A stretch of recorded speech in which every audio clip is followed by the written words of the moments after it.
I am Caribbean. Je suis Tisha.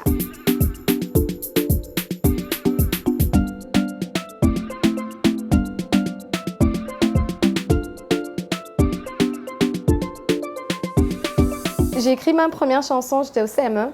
Elle voulait rien dire. Mais voilà, j'avais cette envie d'écrire. Je me souviens que j'avais un classeur vert à l'époque. Et j'écrivais comme ça des mots, l'un après l'autre. J'écrivais sur l'amour déjà, parce que j'étais amoureuse au CM1, d'un mec inaccessible. Ma mère me disait « Ah !» Ma mère me disait et je chantais, ça n'a pas fait l'argent, ou payer ni l'argent, faut faire en d'autres bitins, etc. J'ai mérité les cours pour pouvoir aller enregistrer ma première maquette. J'étais au lycée à l'époque. Je me souviens que j'étais partie à midi, arrivée au studio vers 13h. Il fallait que je rentre chez moi à 17h parce que ma mère était contre. Au CM1, non, je n'avais pas du tout confiance en moi. On était mec comme ça. On se moquait beaucoup de moi. J'ai subi du harcèlement scolaire. Et du coup, c'était une façon de pouvoir me mettre dans la peau de quelqu'un d'autre et vivre autre chose, quoi. Je n'ai pas forcément confiance en moi. C'est quelque chose que je travaille de plus en plus. Ce sont mes amis qui m'ont toujours poussée et j'ai enregistré avec une webcam et ils me disaient « Ouais, mais ça sonne bien, faut que tu continues ». Internet est apparu, donc du coup c'était plus simple de pouvoir envoyer des choses sur le net sans pour autant savoir qui tu étais, etc.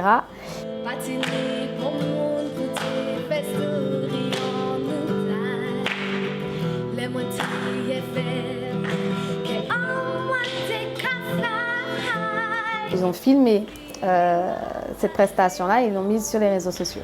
Et je rentre chez moi, je vois un paquet de partages de gens que je ne connais pas. Tu sais quoi?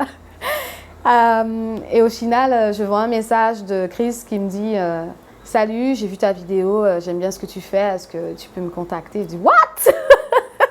Ah, pas ça ?»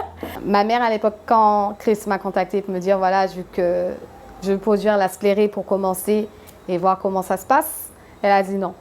Elle a dit non, j'ai mes études, j'étais en licence pro à l'époque. Elle m'a dit en musique, pas dedans. Donc du coup, Chris est venu chez moi, parler à ma mère, lui expliquer ses plans. Je me suis dit, pourquoi moi déjà? Je trouvais ça injuste par rapport à des gens qui chantent depuis longtemps, qui rêvent de signer en maison de disque. J'avais vu une scène d'une femme qui se faisait battre et c'est la première fois que je voyais ça de ma vie. J'avais des policiers qui passaient. Et je leur ai dit, c'est pas mes affaires, mais je crois qu'il y a quelqu'un qui est en train de se faire battre sur une tombe là. Peut-être qu'il faudrait aller l'aider. Ils ont regardé comme ça et ils ont parti. Boy, les-moi qu'à parler, bon, moi, ou regardez-moi. Même si vous parlez, écoutez-moi, les-moi parler, ou dévouez-moi. Si vous venez, teste-moi, si vous envie, faites gauche, c'est moi. Willy, souhaite-moi, mais c'est si à on les moi. Boy, pas d'accord, c'est voilà, ça, boy. C'est toujours resté dans ma tête, tu vois. Et quand je me sens impuissante de quelque chose, je prends ma plume et j'écris, tu vois. Et c'est comme ça que la sclérée est née. J'ai des copines à qui c'est arrivé. Et c'est un sujet qui était très délicat. D'ailleurs, je me demande toujours comment j'ai fait pour écrire sur ça.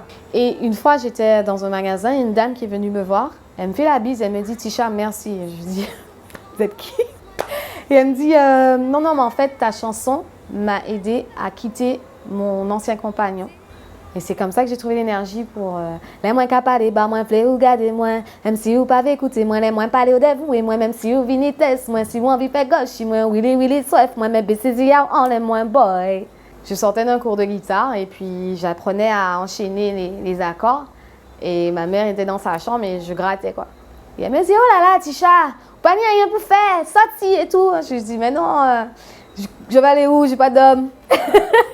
Et elle m'a dit, ouais, mais faut tout bon. Non, mais tu vois, on parle très peu de ça, tu vois. Et tellement on parle très peu de ça, ça m'a inspirée. Et je me souviens, je suis rentrée dans ma chambre et j'ai écrit oh là là, Tisha, petite à maman. J'ai écrit la chanson en 30 minutes chrono.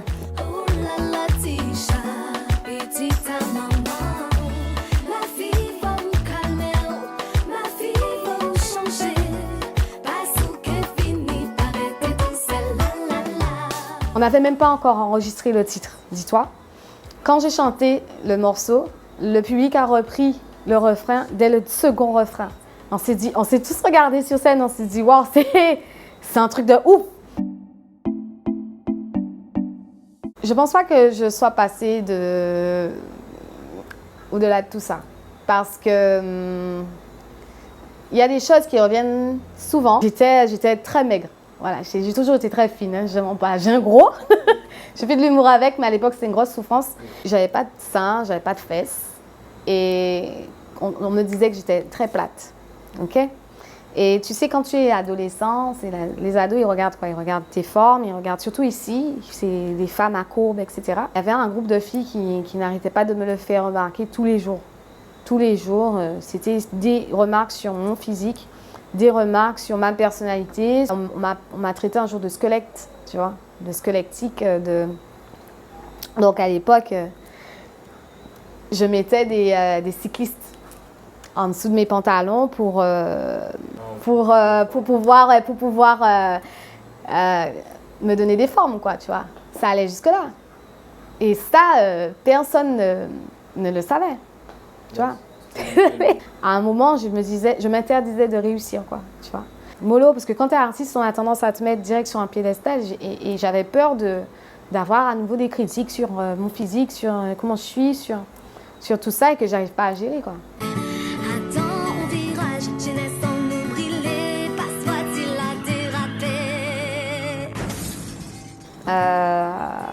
C'est un accident de la route que j'ai eu en 2009 et qui a complètement changé ma vie, en fait. Et qu'il me fallait écrire dessus. Et j'ai écrit 2 chansons par rapport à l'accident, c'était Roulé et Arc-en-Ciel. Et ça a été les 2 titres les plus difficiles à poser pour moi. Et Roulé, je ne le chante jamais. J'ai une copine qui m'appelle et qui me dit, Joël à l'époque, et qui me dit, ça fait 1 an qu'on ne s'est pas vu. Je viens te chercher, on va manger des agoulous sur Basse-Terre. Je lui ai dit, OK, bon, depuis c'est manger là. Et ça faisait 1 an que je ne l'avais pas vu.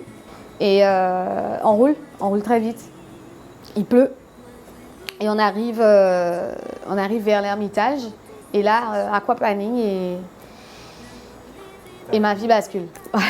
On n'avait pas conscience des conséquences et du fait qu'on puisse mourir comme ça en 1 seconde, quoi. Non. On était 4 dans la voiture et il y a eu 2 survivants. Et je suis restée 4 mois à l'hôpital. J'ai eu le bassin fracturé. J'ai réappris à m'asseoir. J'ai réappris à marcher. Je voulais juste aller manger des agoulous. Et bam, ça arrive, quoi. Et tu dois faire avec. On se dit pourquoi moi? On se dit pourquoi je suis vivante? Alors que l'impact a eu lieu où j'étais assise. Donc tu te poses plein de questions. Moi, je souriais tout le temps hein, pour pouvoir. J'aime pas quand on s'apitoie sur mon sort, tu vois. Donc je disais, ouais, ben, je peux pas aller à la casa, je suis soignée, c'est tout. Mon bassin cassé, je faisais des jeux avec ça, tu vois. 10 ans plus tard, tu te rends compte qu'il y a des cicatrices qui se refermeront pas. Et je pense que cet accident-là m'a permis de me dire, OK, ben, tu peux accepter ce qui est en train de t'arriver. Dis oui, parce que tu sais qu'il y a... Quand Chris est venu en 2011 m'écrire et que mes amis m'ont dit, qu'est-ce que tu fais, pourquoi tu attends, réponds-lui. J'ai pensé à ça, je me suis dit, 2 ans plus tôt, j'aurais déjà pu mourir et ne plus être là, tu vois. Pour la petite histoire, Jorex, c'était DJ Jorex, elle faisait des instrus. Et elle m'envoyait des instrus. J'ai jamais pu composer sur aucune de ces instrus, mais elle croyait énormément en mon talent, quoi. J'ai vécu ce qu'on appelle une expérience de mort imminente. Donc là, le fameux tunnel et la lumière. C'est la première fois que j'en parle hein, en interview. Et j'ai vécu l'amour pur, le vrai, tu vois. Et ça me manque des fois. Et j'ai donné comme nom L'amour pour vivre à l'album pour ça, pour vraiment me rappeler de ce que j'avais vécu et de dire aux gens que c'est le seul sentiment qu'on a réellement, c'est l'amour.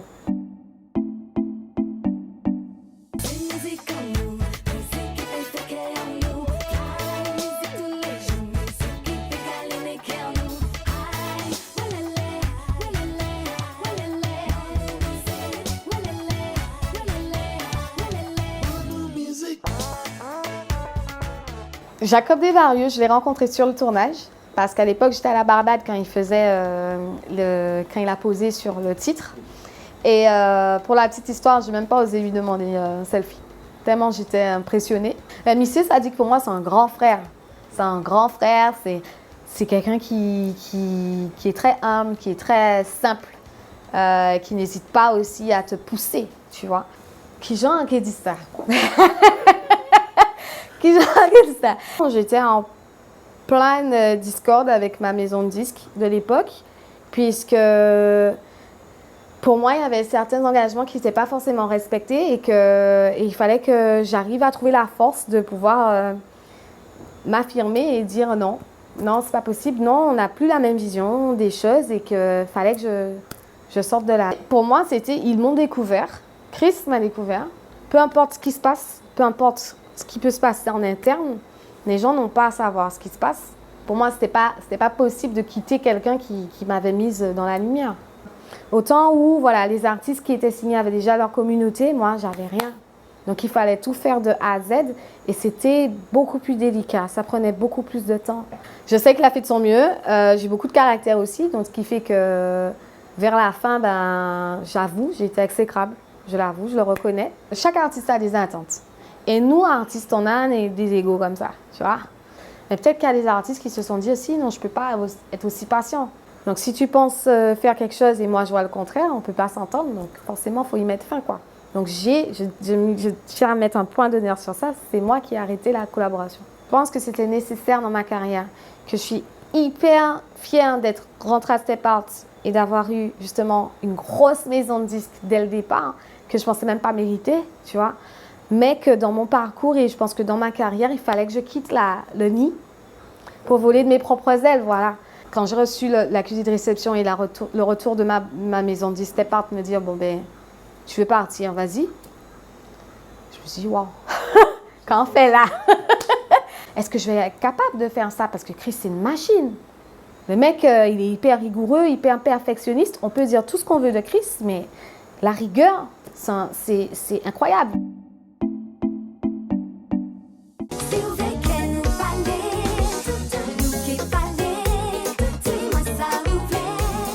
C'est la suite de Célibataire. En vrai, parce que mon homme, c'est tout mon contraire. Quand il se fâche, ben, il ne parle pas. Et moi, je suis talkative. Donc, du coup, voilà, c'est tout le temps frustrant. Et je pense qu'il y a beaucoup de gens qui vivent ça aussi dans leur couple, qui se disent, ben, voilà, on est ensemble, mais on n'arrive pas forcément à communiquer. Une fête à Saint-François. Ma cousine Dasha, parce que c'est ma cousine, est montée sur scène juste avant moi. Et tu connais Dasha, elle fait le show. Donc du coup, je chante et j'entends une dame qui dit « On veut Dasha !»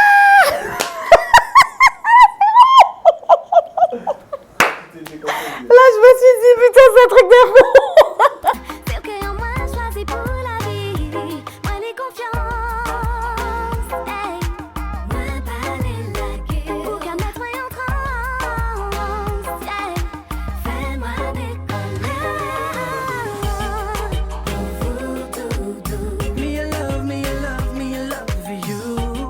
Il m'a dit, ben, j'ai un titre que j'ai commencé à écrire, un zouk. J'ai dit, un zouk, toi? Il me dit, oui, j'ai un zouk, etc. Je proposais à Staniski de le faire et tout. Je dis, ok, bon, ben, on voit ce que ça donne. Et c'est comme ça qu'on a écrit Mélanger, Loïc et moi. Ouais. Donc, j'ai commencé à écrire Wine So Sweet.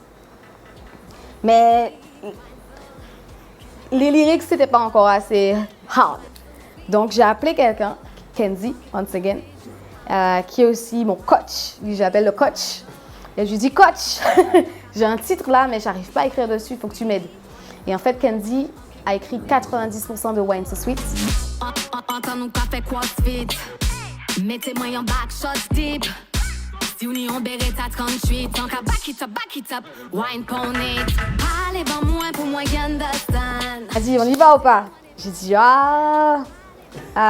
moi qui descends juste aux abdos, putain. Tu vois, c'était un genre lourd, quoi, tu vois, c'était pas moi. J'avais envie de revenir à ça, à la dancehall et à, voilà, un genre, entends-nous café crossfit, mettez-moi en back shot deep, tu vois, quelque chose qui soit plus hard, qui soit plus femme aussi. Pour moi, l'injustice, c'est le pire des sentiments, tu vois. Mais c'était pas injuste ce qui m'est arrivé. Si je suis restée en vie, c'était pas injuste. Si j'ai eu un contrat dans une maison de disques, c'était pas injuste. Si j'ai rencontré Chris, c'était pas injuste. Et si je suis devant toi aujourd'hui, c'est pas injuste.